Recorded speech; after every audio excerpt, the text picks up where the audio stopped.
రాష్ట్ర వ్యాప్తంగా ధాన్యం కొనుగోలు ప్రక్రియ మా కూటమి ప్రభుత్వం వచ్చిన తర్వాత గౌరవ ముఖ్యమంత్రి గారు చంద్రబాబు నాయుడు గారు, అదేవిధంగా రాష్ట్ర ఉప ముఖ్యమంత్రి గారు పవన్ కళ్యాణ్ గారి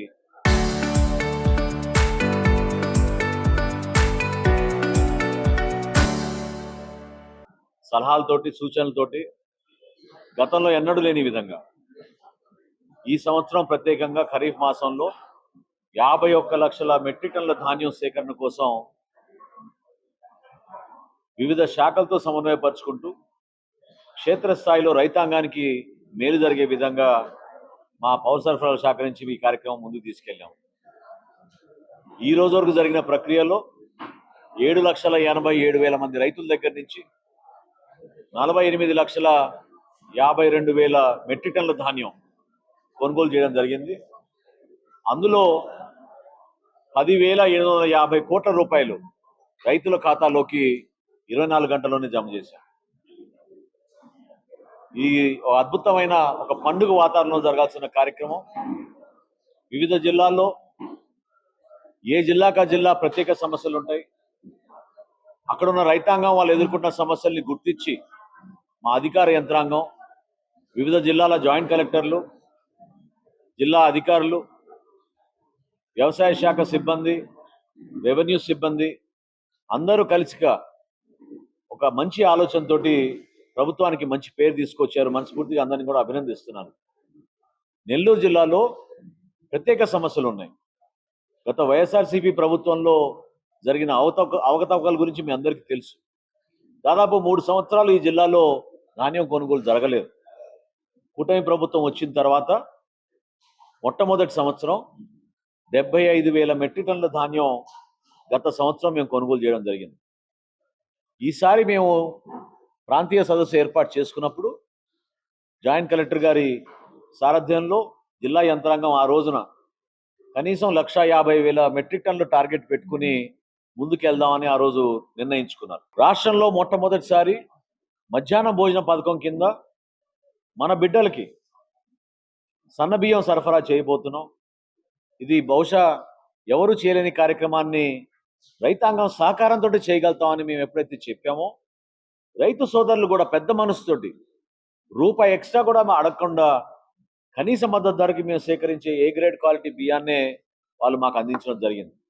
దాదాపు 2,80,000 మెట్రిక్ టన్నుల ధాన్యం మేము సేకరించి 41,000 ప్రభుత్వ పాఠశాలలు, 4,000 సంక్షేమ హాస్టల్స్కి మేము మధ్యాహ్న భోజన పథకం కింద ఆ బియ్యాన్ని మేము సరఫరా చేశాం.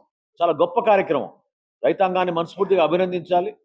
భారతదేశంలో మొట్టమొదటి రాష్ట్రం మంది. ప్రతి బస్తాకి క్యూఆర్ ట్యాగ్ పెట్టాం. కేంద్ర ప్రభుత్వం కూడా మనం అభినందించి మన మోడల్ని దేశవ్యాప్తంగా మార్చాలని మనం ప్రతిపాదించారు. ప్రతి బస్తాకి ఒక క్యూఆర్ ట్యాగ్ పెట్టి ఆ క్యూఆర్ ట్యాగ్లో ఆ రైతు పేరు, ఎక్కడ పండించారు, ఏ గ్రామం నుంచి వచ్చిందని మన కష్టపడి చదువుకున్న మన విద్యార్థులు తెలుసుకోవాలి. వ్యవసాయ రంగాన్ని కాపాడాలనే ఆలోచనతో మేము చేసిన కార్యక్రమం. అందులో భాగంగా నెల్లూరు జిల్లాలో చాలా అద్భుతంగా సహకరించారు.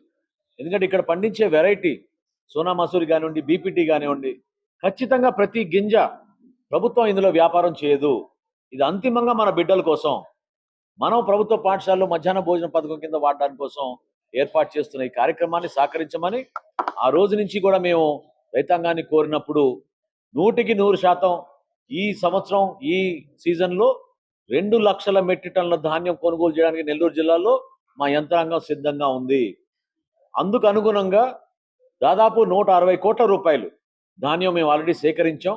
ఇంకా రాబోయే రోజుల్లో ఎక్కడ కూడా పొరపాటు లేకుండా చేయడానికి కోసం ఈరోజు ప్రత్యేకంగా ఒక సమీక్షా సమావేశం ఏర్పాటు చేసినప్పుడు 170 ధాన్యం కొనుగోలు కేంద్రాలు ఏర్పాటు చేశాం.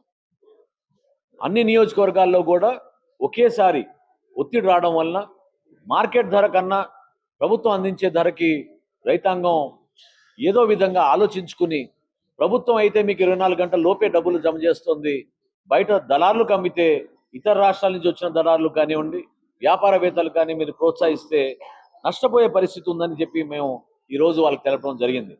ఉదయం నుంచి నేను సర్వేపల్లి నియోజకవర్గం మరియు కొవ్వూరు నియోజకవర్గంలో పర్యటించినప్పుడు అక్కడ రైతాంగం మాకు అందించిన కొన్ని ఇబ్బందికరమైన పరిస్థితులు, ఏ విధంగా ఎదుర్కోవాలని దానిపైన మేము సమీక్షించుకున్నాం. కలెక్టర్ గారు, జాయింట్ కలెక్టర్ గారు, మా యంత్రాంగం, అదేవిధంగా హెడ్ ఆఫీస్ నుంచి వచ్చిన అధికారులు అందరం కూడా మేము సమీక్షించుకుని కొన్ని నిర్ణయాలు తీసుకున్నాం.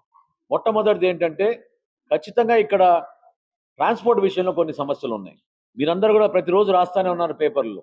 ట్రాన్స్పోర్ట్ విషయంలో వస్తున్న సమస్యలను అధిగమించడానికి కోసం మేము ట్రాక్టర్ల వరకు జీపీఎస్ సదుపాయం అవసరం లేదని ఈరోజు ఒక నిర్ణయం తీసుకున్నాం. తద్వారా సన్నకారు రైతులకి, చిన్న చిన్న రైతులు పాపం ఎవరైతే ఎకరం 2 ఎకరాలు వాళ్ళు ధాన్యం పండించుకుంటున్నారో వాళ్ళకి ఇబ్బంది కాకుండా వాళ్ళు వాళ్ళ సరుకును తోలుకునే విధంగా మేము ఈ రోజున నిర్ణయం తీసుకుని ట్రాక్టర్లకి జీపీఎస్ అనేది లేకుండా వెసులుబాటు కల్పించాం. రెండోది, ఇది చాలా ముఖ్యమైనది, బ్యాంక్ గ్యారంటీల విషయంలో కూడా గతంలో 1:2 అనేది రాష్ట్ర వ్యాప్తంగా మేము ఇంప్లిమెంట్ చేసిన నిర్ణయం. అయితే ఇక్కడ ప్రత్యేక పరిస్థితులు చూసి రైతాంగానికి ఒక భరోసా కల్పించడానికి కోసం, ఈ సమస్య రాకుండా ఉండడానికి కోసం ఇమ్మీడియట్గా రేపటి నుంచి ఆ బ్యాంక్ గ్యారంటీని 1:3 చేశాం. అంటే ₹1 కోటి బ్యాంక్ గ్యారంటీ ఇస్తే 3 కోట్ల రూపాయల వరకు వాళ్ళు సరుకు మిల్లర్లు కొనుగోలు చేయొచ్చు. అదే కాదు, ఎప్పుడైనా సరే రైతులు కూడా గుర్తుపెట్టుకోవాల్సింది, మేము టెక్నాలజీని వాడి మిల్లర్లు ఎక్కడైనా పొరపాటు చేస్తున్నా, అధికారులు ఏమైనా పొరపాటు చేస్తున్నా అంతిమంగా వారధులుగా మిగలాల్సింది మన రైస్ మిల్లర్లు. రైతుకి, ప్రభుత్వానికి ఒక పండుగ వాతావరణంలో చేయాల్సిన కార్యక్రమాన్ని ఇబ్బంది కలిగించే విధంగా వ్యవహరిస్తే మాత్రం కఠినంగా మేము వ్యవహరిస్తాం వాళ్ళపైన. ఈ రోజు కూడా ఒక 3 మిల్లులు సర్ప్రైజ్ ఇన్స్పెక్షన్ చేశారు జేసీ గారు. అక్కడ జరిగిన పరిణామాలు ఇంతకుముందు మీ అందరు కూడా చూశారు. ఖచ్చితంగా మేము ఎవరైతే పొరపాట్లు చేయాలనుకుంటున్నారో, ఎవరైతే ప్రభుత్వానికి సమాచారం తెలియదు అనుకుంటున్నారో వాళ్ళు చాలా పొరపాటు చేస్తున్నారు. ఎందుకంటే ప్రతి అంశం పైన మాకు సమాచారం ఉంది. ప్రత్యేకంగా రైస్ మిల్లుల గురించి నేను మనస్ఫూర్తిగా కోరుతున్నాను. మీరు అర్థం చేసుకొని ఈ ప్రక్రియలో రైతాంగానికి మన అండగా నిలబడాలనే నిర్ణయం మీరు తీసుకోకపోతే చాలా పొరపాటు అయిపోతుంది. ఈ రోజు వరకు 5,000 మెట్రిక్ టన్నుల ధాన్యం ప్రతిరోజు చేస్తున్నారు. ఎల్లుండి నుంచి 7,500 మెట్రిక్ టన్నులు 2వ తారీఖు కల్లా ప్రారంభించుకొని ప్రతిరోజు కనీసం 10,000 మెట్రిక్ టన్నులు ధాన్యం సేకరించే విధంగా ఒక ప్రణాళిక సిద్ధం చేసుకున్నాం. జిల్లాలో మరొకసారి నేను కోరుతున్నాను, రైతుల సహకారంతో 2 లక్షల మెట్రిక్ టన్నుల ధాన్యం కొనుగోలు చేసే విధంగా ఒక ప్రణాళిక సిద్ధం చేసుకున్నాం. దానికి జాయింట్ కలెక్టర్ గారు ఆధ్వర్యంలో ఖచ్చితంగా పొరపాటు లేకుండా చూసుకునే విధానం మేము తీసుకొచ్చాం. జిల్లా కలెక్టర్ గారు రేపటి నుంచి డిస్ట్రిక్ట్ ట్రాన్స్పోర్ట్ కమిషనర్ గారితో కూడా మాట్లాడి లారీల విషయంలో ఎక్కడ కూడా జాప్యం లేకుండా, కొరత లేకుండా చూసుకోవాల్సిన సందర్భాన్ని కూడా ఆయన ఖచ్చితంగా పరిశీలించి రైతులకి వెసులుబాటు కల్పిద్దామనే నిర్ణయం తీసుకున్నారు. నేను ఖచ్చితంగా ఈ మాట మాత్రం నేను హెచ్చరించాల్సిన సందర్భం ఇది. ఎవరైతే సహకరించలేదో వాళ్ళు ఇమీడియట్గా మేము డిఫాల్టర్గా మేము ఈరోజు పరిగణలోకి తీసుకుని దాదాపు ఒక 16-17 మిల్ని మేము ఈరోజు తీసేసాం మా లిస్టులోంచి. రేపటి రోజున ఇబ్బందికరమైన పరిస్థితులు మిల్లర్ ఏమైనా క్రియేట్ చేస్తే తప్పకుండా ఇతర జిల్లాల నుంచి మేము ఇంటర్ డిస్ట్రిక్ట్ మూవ్మెంట్ వెసులుబాటు కల్పించి ఇతర జిల్లాల నుంచి రైస్ మిల్లర్లు ఇక్కడికి వచ్చి ధాన్యం కొనుగోలు కనీస మద్దతు ధరకి ఎట్టి పరిస్థితుల్లో జరిగే విధంగా మేము చేస్తాం. ఎందుకంటే పుట్టీలు ఇక్కడ చాలా మంది రైతుల దగ్గర ఆందోళనకర పరిస్థితి తీసుకొచ్చారు, అయోమయమైన పరిస్థితి తీసుకొచ్చారు. గతంలో ఎన్నడూ లేని విధంగా వాళ్ళు తరుగు అనేది తీసుకొచ్చి చాలా భారీ స్థాయిలో నష్టం కలుగుతుందనేది రైతుల్లో ఉన్న ఆవేదన మేము అర్థం చేసుకున్నాం. కూటమి ప్రభుత్వం మేము భరోసా ఇస్తున్నాం, రైతాంగానికి పొరపాటు జరగకుండా మేము కొనే ప్రతి గింజ, ప్రతి బస్తా ఈ జిల్లాలో పండేది కొనడానికి మేము సిద్ధంగా ఉన్నాం. దయచేసి మీరు కొంచెం ఓపికగా ఉన్న వ్యవస్థని మీరు ఉపయోగించుకోండి. అవసరమైతే మీరు వాట్సాప్ ద్వారానే మీరు మీ కొనుగోలుని మీరు ప్రభుత్వానికి అందించవచ్చు. ఇదే కాదు, మా కూటమి ప్రభుత్వం వచ్చిన తర్వాత మొట్టమొదటిసారి ఏ మిల్లుకి మీరు అమ్ముకోవాలన్నా కూడా అమ్ముకోవచ్చు. ఆ వెసులుబాటు కూడా కల్పించాం మనం. కాబట్టి రైతు సోదరులు ఎవరు కూడా అధైర్యపడకుండా మీరు కష్టపడి పండించిన ధాన్యాన్ని అంతిమంగా ప్రభుత్వానికి అందిస్తే సకాలంలో మీకు డబ్బులు అంటే 24 గంటల లోపే మీ ఖాతాలో డబ్బులు జమ చేస్తాం. అదేవిధంగా ప్రత్యేకంగా నెల్లూరు జిల్లా నుంచి పండించిన ధాన్యం మేము మిల్లింగ్ చేసిన తర్వాత మన రాష్ట్రంలో ఉన్న మధ్యాహ్న భోజనం పథకం కోసం, మన సోదరుల కోసం, మన బిడ్డల కోసం ఆ బియ్యాన్ని మేము ఉపయోగించుకుంటాం. దాన్ని మీరు కూడా దాంట్లో భాగస్వాములు అవ్వమని రైతు సోదరులందరినీ కూడా ప్రత్యేకంగా నేను కోరుతున్నాను.